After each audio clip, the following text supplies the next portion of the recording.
a week and having horrific nightmares all the way down to 2 or 3 times a month, and they weren't as bad after we did those processes. So it really kind of fed my energy to want to go back and learn more. And I did. And I really kind of engaged in really bringing this information into me so I could understand it and go first and within myself. And that really helped me being able to then use it with other people. And I continued to go after I graduated. I went and audited the class the following year. And the following year, I started helping some of the newer students learn with the study groups. And then I went again and then started teaching some of the processes. And eventually I kind of took on the full-time training for that class. And one of my students eventually said, well, after this, I'm going to go take hypnotherapy class and hypnotherapy training. And I was like, oh yeah, that sounds like a wonderful idea. So it was kind of the next evolution for me to go do that. A lot of NLP is based on hypnotic language patterns and how the subconscious understands language and creates meaning and belief. And having that information and taking it into the world of hypnosis, which is a natural, normal human ability that we have and that we do every day, whether we realize it or not, it really was allowed me to bring a lot of tools to the table to amplify what I was learning in hypnotherapy class. And since then, I've been really working with people. I graduated there and I started learning NLP in 2011 and graduated hypnotherapy training in 2016. And I've been working with clients since day one, really. And it's been really an amazing journey, helping lots of different people with lots of different things. And what I've really learned is the road to where people want to go isn't as long as they think it is once they get started. And I can really help accelerate that process. Yeah, so well put. And, you just said a couple things that really crystallize your uniqueness in my mind. And, that is that, that plain spokenness that you have, that this is such a technical field, but you kind of just tell it like it is. And I think that's a problem with a lot of the NLP literature. It gets so bogged down into all the details, and it's such a varied and nuanced and very technical field. But how do I use all this stuff, and where does the rubber meet the road? And that's what you have, is the ability to take this hugely complex subject and actually make it beneficial. And I really see NLP as the difference in a lot of the programs that we've recently created, in coaching and things, that all these NLP tools, that's the difference in making it extraordinary versus something that's always been done. So this visualization, all these things that, some of the things we're going to talk about, we can't get into all of it, but we're just going to give people a taste of that. And one of it is visualization. I think is a key thing about doing a little demo here about visualization and how that can help kind of us with things that we struggle with. Or I'll let you first explain the use of visualization and see what you want to take us through here. Sure. When it comes to NLP and visualization specifically, visualization is kind of the shoehorn to get you into the process and to get it started.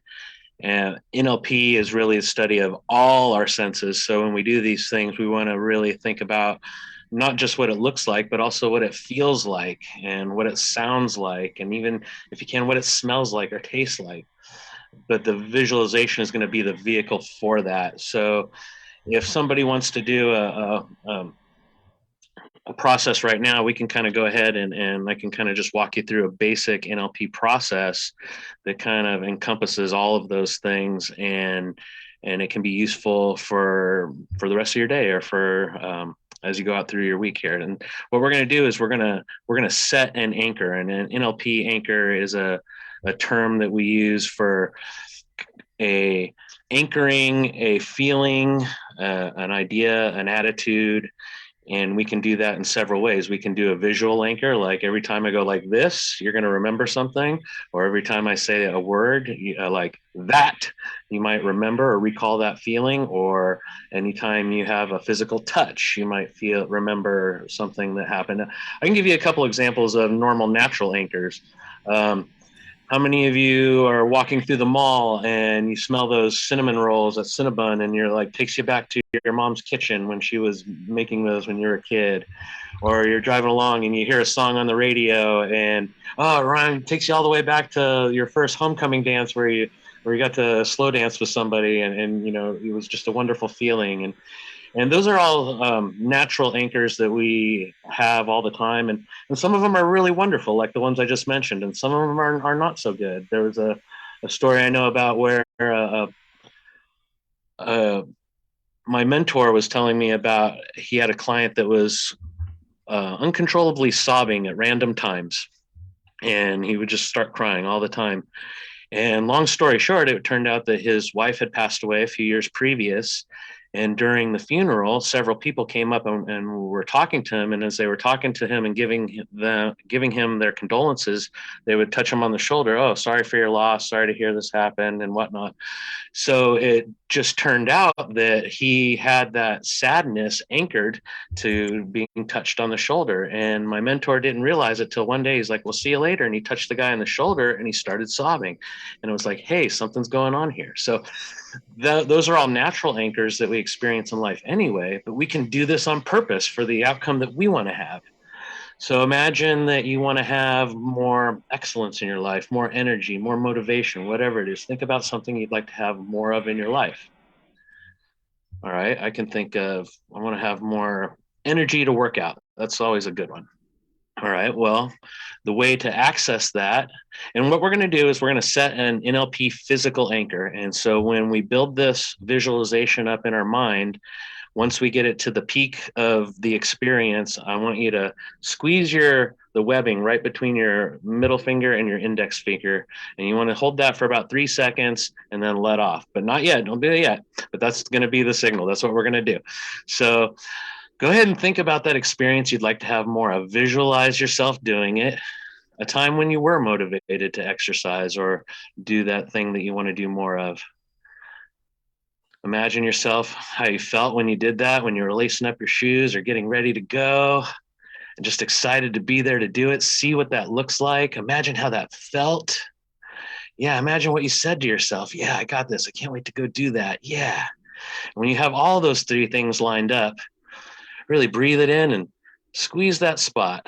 1, 2, 3, and then let off. And then we just change the subject a little bit and we kind of talk about this other process that I'm going to show you in a minute, which is more of a modeling process. Right now, we're kind of modeling ourselves and something that we've done in the past. But in a moment, I'm going to show you how to do this by modeling somebody else that's already doing something you want to do.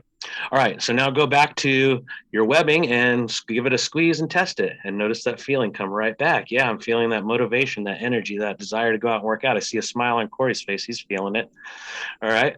And if you'd like to feel it stronger, you can make it stronger. Imagine another time when you felt motivated or energized or that thing that you want to do more of, and see it and feel it, hear it, turn those things up, and then add that to the spot, squeeze that spot. And you've just stacked an anchor. You've just added more energy to that spot. And then you change the subject again. That process we're going to do in a moment, it's called a new behavior generator, which is a little different, fancy technical jargon for basically what we're doing now. And then go back and check it again. Squeeze that spot. And when you squeeze that spot, feel it come back even more. Okay. So, yeah, I'm seeing some smiles there. You're feeling it, aren't you, David? Yeah. Yeah. Yeah. I like it. All right. So that's some, basic NLP technique, anchoring, and that can be used to recall that good feeling throughout the day. You're decided you want a little more energy and you're feeling a little down and it's 3 o'clock in the afternoon and it's like, oh yeah, there's that spot. And you give it a little squeeze and all of a sudden you notice you got a little pep in your step. You're a little more energized. You're a little more excited to get done that thing that you wanted to get done. So that's a little basic NLP process. The process of anchoring itself can be used in several different ways to achieve outcomes or to kind of erase other anchors that aren't working good for us. And we can play with that when people work with me personally one-on-one and figure out how to best apply those techniques. But that's just a little example of how NLP incorporates all of our senses and we can kind of gather up that energy to use at the right moment for the experience we want to have. Okay, great. And I know we're going to do a few more short ones if we have time when I get to Corey, but I did want to just ask you specifically about this um, unique toolbox for business owners. And I cited the examples of sales conversations and building rapport, which, if you haven't done that kind of work and you do those things, this is kind of a must learn, so to speak. And I'm not perfect at it, but what you've taught me, a lot of it goes a long way. Could you just tell us a little bit about what NLP, teaches business owners, including those couple things that'll really help them connect with their ideal client and maybe close sales? Maybe it's just have successful conversations where you're connecting with somebody else, which is, we know, starts kind of that first step of building trust, so to speak.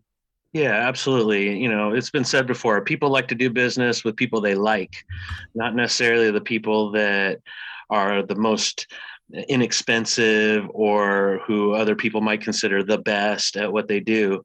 They want to do business with people they like. And NLP really teaches how to create that rapport with other people on a subconscious level. If you talk about the general person on the street and you ask them what rapport is, and it's like, oh, having things in common and seeing things the same way. And that's an absolutely true definition of rapport.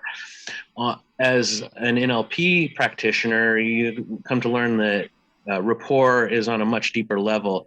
We all have a subconscious energy, a subconscious computer that's always paying attention to what's going on. And when we can link our two subconscious computers, they start talking on their own, besides the things that we're saying out of our mouth. And once that happens, we can easily find resolution. We can easily find agreement and create momentum and forward motion in that way. And another thing that really is key, a key learning in NLP, is flexibility and learning how to adjust and pivot and be flexible and still kind of maintain that well-formed goal and that ideal that we can come up with a win-win situation in every situation, which so leads me to the next statement, which is learning NLP helps us understand that other people have a map of the world that differs from ours.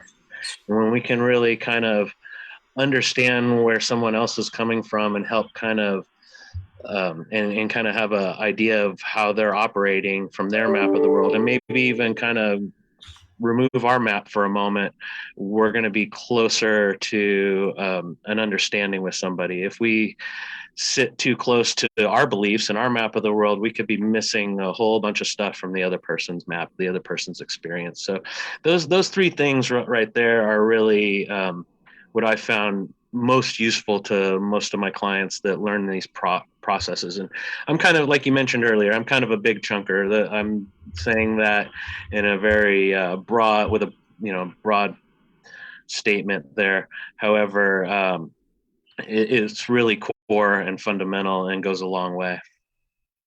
Yeah, no, agreed. And with that, I'm going to turn it over to Corey if he has anything to comment on, or to ask Jake some more questions, or we're going to look at another demo too. Yeah, yeah, I found NLP to be also just really valuable in terms of getting people to work on vision, which is a big part of what I do in my coaching, and to find where the resistances are and go from there. So it can be, more affirmation and other kinds of work. There's so many different things that come out of the work that we do, and then the anchoring and so on that we include in that. So I guess I did actually kind of have just an odd question for you, because it just came to mind. Is have you ever dealt with somebody who's aphantasia? In other words, the inability to visualize. Yeah, I'm glad you brought that up, because all of our, okay, this is what I've heard, right? I don't have any technical data to back this up that I know of specifically. However, I've heard that all of our feelings, all of our inputs do turn into pictures at a high rate of speed, and we're not able to really notice them anyway. So when I encounter somebody like that, we just keep rolling forward, and we don't focus on that. Focus as a visual word. We don't focus on that part of the work. However, knowing and trusting that what they are thinking about is being translated into pictures anyway, it's happening anyway. Right. Let me me see if I can fix my volume. I apologize for that. Something about my microphone with this. Oh, I know what it is. I need to bring it closer. Yeah, simple as that. I forget to do that, from week to week. All right. So I could see that. You just bring them to their feelings and other things, but it is an interesting thought that even if our subconscious is able to visualize, sometimes people are not able to consciously visualize. And I'll just get them to describe it more and use their voice and really describe the visual components of it. Is it shiny? Is it sparkly? Is it is it big? What color is it? And so even if they think they can't see it, they'll still come up with an answer. Do you have any other brief demos that you'd like to share with us? Yeah, I mentioned that new behavior generator earlier. That's a really fun one. That's a modeling process of NLP. It's very similar to what we did earlier. And the idea of this process is to model somebody that does something that you would like to do better. This works really good for athletic skills or physical processes that you'd like to see yourself improve on. And the way it works is you can pick somebody that you know that does the thing that you want to do better, or you can imagine yourself doing it already better, even if you've never done it before. A long time ago, I used this one for snowboarding and it worked great. I was not a very good snowboarder. I've been up a few times and never really got the hang of it. And I did this process in class, and it was probably a few months before I got to go up to the snow again, and it was amazing. The difference was amazing. I just felt like, oh, I can do this now. And the way this process works is you pick out somebody that can do the behavior, the thing that you want to do better. And let's just use golf. This is a great one. I work with golfers quite a bit. And so we can say, let's imagine you want to drive the ball like Tiger Woods. You want to get that, hole-in-one shot or that 400-yard drive, whatever it is. And you've never been able to kind of get further than a couple hundred yards maybe. Right. So what I'll have the person do generally is close their eyes. You can do this eyes open or eyes closed. It doesn't really matter. You just imagine the person doing what you'd like to do. So see Tiger Woods there driving the ball.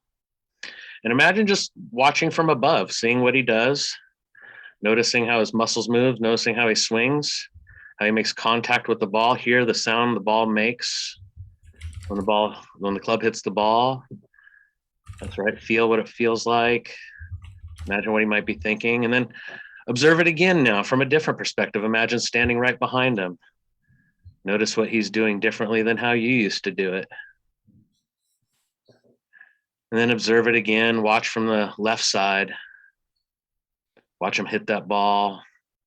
See what he's doing. Imagine what he's thinking. Notice how he's breathing.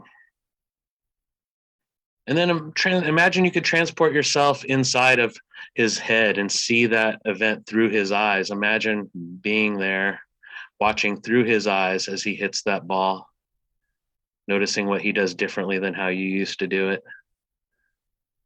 And then the last part is to just shed that person altogether, shed the outer skin of Tiger Woods. And now it's you with his skill hitting the ball just like he did. Noticing what it feels like, noticing what your muscles feels like, noticing what that ball looks like as it flies and arcs perfectly right where you want it to go. Yeah, and then breathe that in fully and completely. And now you've got that skill. You'll notice a difference when you go out to the course next time and you tee off for the first time. You're going to hit it way farther than you did before. So that's a really brief example of that new behavior generator and how it works. And the idea is to just take on a skill that exists. If anybody else can do it, you can do it too.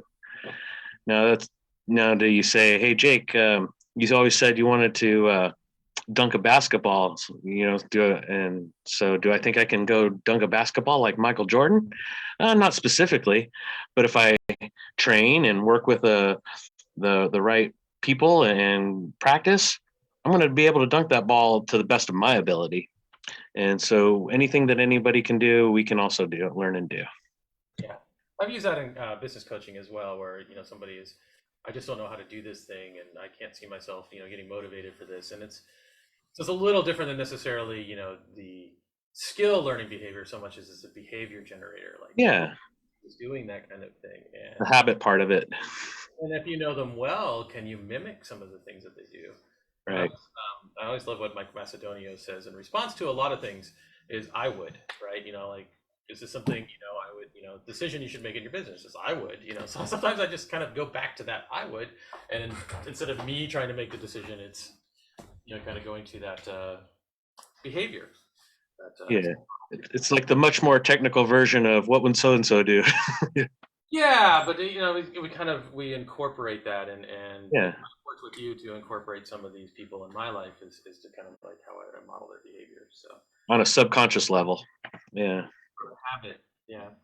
And so that's the thing is you do these more and more, it also becomes more of a habit, connect and anchor and so on. I don't know time wise how we're doing there, David. We have a minute here. We can go over a little, so because we got Barry in the waiting room, our next guest. Well, if you want to tell us who your ideal client is, Jake, before we wrap this up. Yeah, I really love working with athletes. Athletes know where they are. They know where they want to be. They know what skills and strengths they got to pull from inside to get there. However, I work with all kinds of folks, people with fears, anxieties, people who feel stuck, people who want to change or have a goal but keep doing the same old thing are great clients for me. And of course, the physical part of hypnosis, connecting to the mind-body connection. Hypnosis works great for pain control or preparing for a surgery or post-surgery recovery. And especially people who have cancer events in their life. Hypnosis is really an amazing tool for helping people connect to their own innate healing ability and really rally all their strengths and kind of help taper off some of the other side effects that come along with cancer treatments. Excellent. Well, we are at time, and folks, I will put Jake's contact info, his website in, and I've really seen he can bring results very quickly, especially for athletes. If you're stuck or something, to reframe things, and you heard all that talk about feeling, so just give it a try. It's really amazing stuff. And Jake, thanks for sharing that with us, and Corey for the great insights as well. And we're going to sign off this first segment of Quantum Leap, and we'll see you shortly with our next guest, Barry Winfield.